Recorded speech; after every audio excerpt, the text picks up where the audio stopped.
you guys do with your kids too is he's on both knees. And I'm just over here, and I'm going behind here, going behind here, going behind here, all the way around, all the way, quick goes whistle the other way. That's really an underrated drill. And I don't know why we don't do it in college. I mean, it is an underrated drill. You know how many takedowns we lose a year because our guys are on their knees? And they're not moving properly? It's astronomical. Makes you stop counting by the third turn. So I think that's a great drill. I think if you guys are really dominant with the front headlock, and you make things fair, you can do situations where you start right here. We do situations where you start here. We do situations where you start here. I do situations where you start here.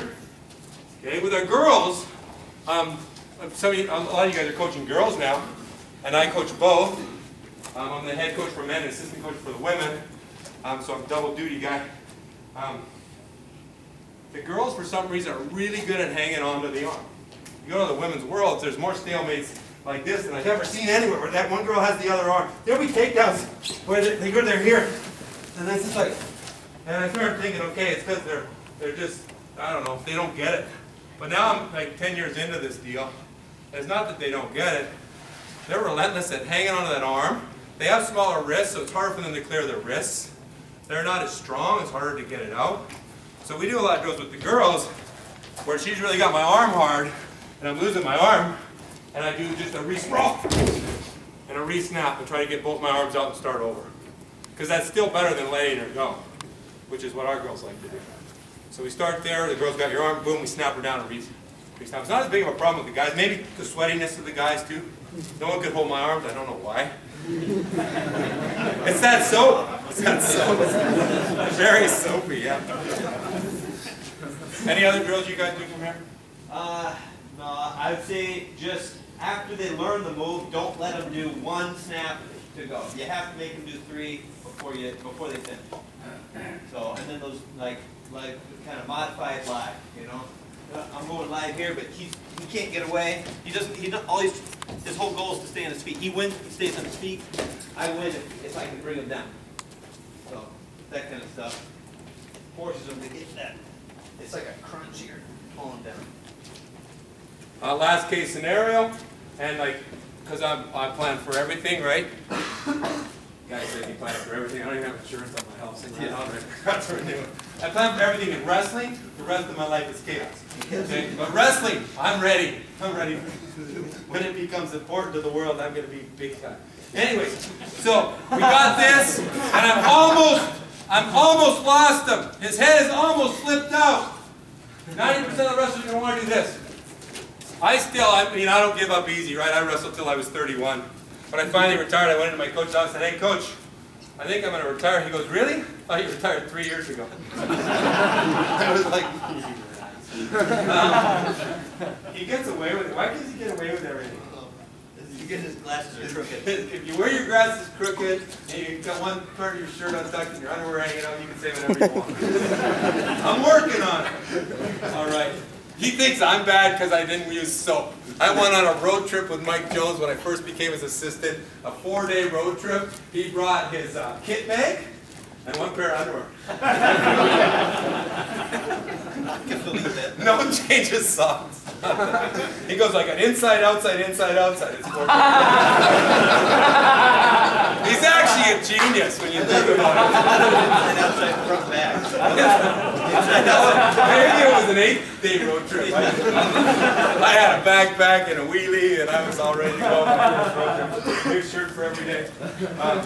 As we progress into making fun of Mike Jones, which is really easy, he's almost out here, and his head's too high. Once his head comes above my chest line, I'm never going to get this anymore. He's going to block me with his head. I got to get that one. His head's still below my upper chest. That's when I hit the cross, Travis cross, right there. As his head comes up a little more, I've lost that. I'm not ready to abandon that. I'm going to drop my hand to the mat. Drop my hand to the mat, and I'm going to uppercut. So quickly, as I'm almost losing, I drop my hand to the mat, and uppercut, and I got an underhook. I always like to go cross ankle right away.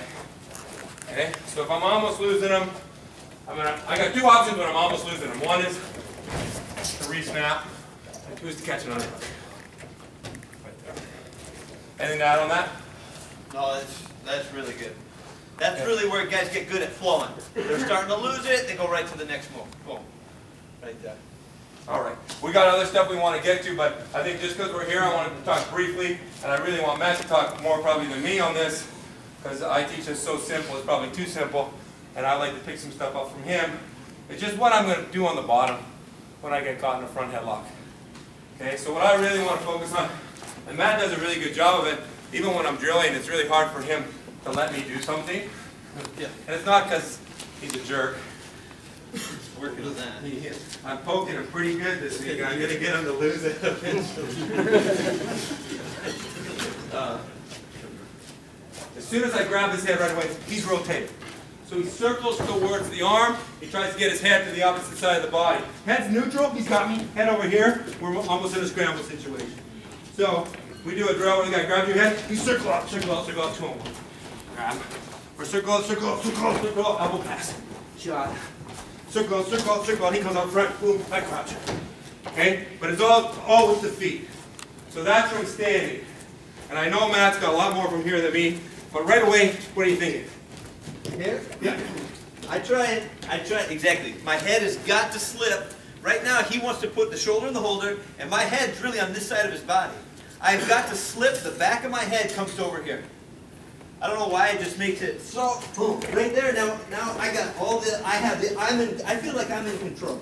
I can't get any hip pressure on him anymore, and that's where all my power's going to come from, in my core. And the other thing is that if you go backwards when you do this, if you circle backwards here like this, you're going to get knee tapped, or knee, what's the one, Travis Cross. Travis Cross.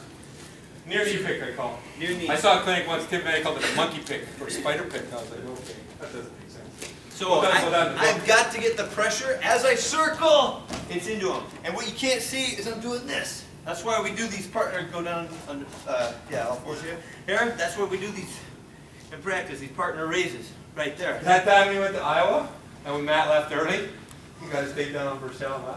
We talked about yesterday. 30 takedowns on first shell. And then he needed psychological treatment after Brad's. I actually, he went undefeated in NCAAs next year, so I kind of credit myself to his turnaround. One of the best matches ever. He's down 8-0. He's down 8-0.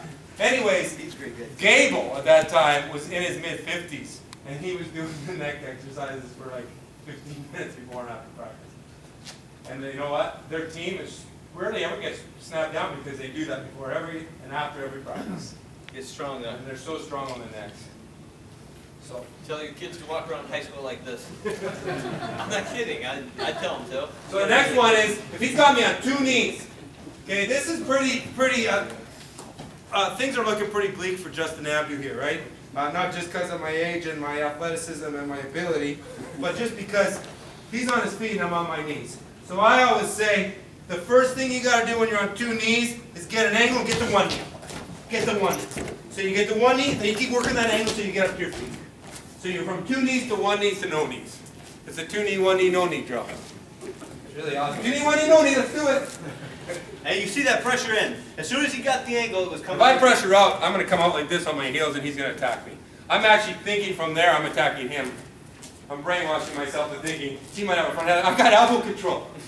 You got to grasp for everything. I got elbow control. This is awesome. Right here, I got it. Okay? So I grab onto that elbow control. It's only anything if I move my feet. So I come up, and now I actually have it. So 2 knee, 1 knee, no knee. And obviously, we got to teach the kids how to drag out of there. And some guys drag with the inside arm, like that, and some guys can drag with an outside arm, like an elbow pass. But either way, Matt does a really good job of this because he moves his feet, he fills the space. And he's much better at this than I am. So as soon as the head pressure, I cannot do this move until my head clears to the other side. And when I teach this, the hardest thing I have getting across is getting their head across. I have to do that first. Boom. Now sometimes when it's real tight, I can pull, whether I'm on the mat down here, again, I got to get up here so I can move, so I can stop whatever he's about to do. I pull here just to create a little bit of space. I just pull down. I don't even have to hang on it. A lot of guys are real good. I can't get there. I create a little bit of space. My head comes across. I come here. I feel that pressure. I drive right through. Okay, same drill. He gets here. I over circle. He ducks the other way. All right, drag again, even better.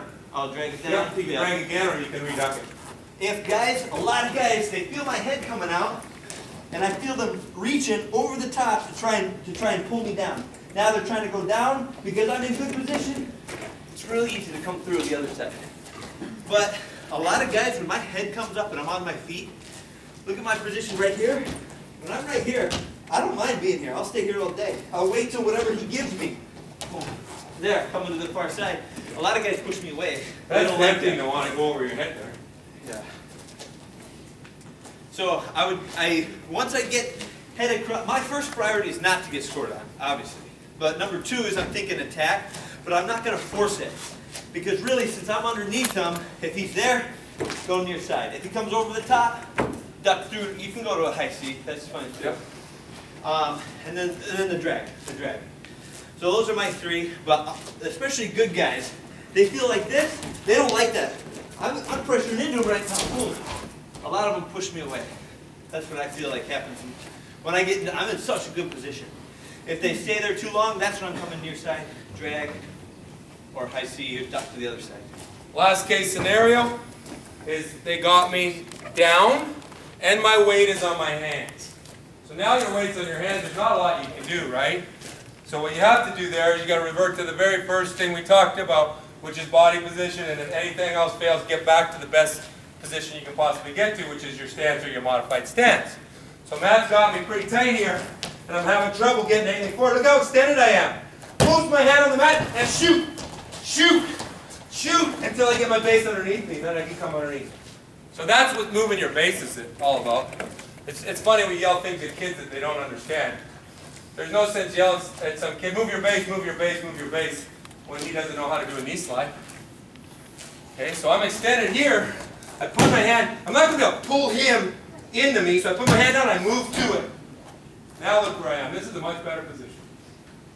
So I mean, I know when we do top bottom, and when I say we, I mean Matt. Because I do have a lot of top bottom stuff, but it's going to be a little different than traditional collegiate folk style stuff. Because I grew up wrestling freestyle. First folk style match I saw, I was in.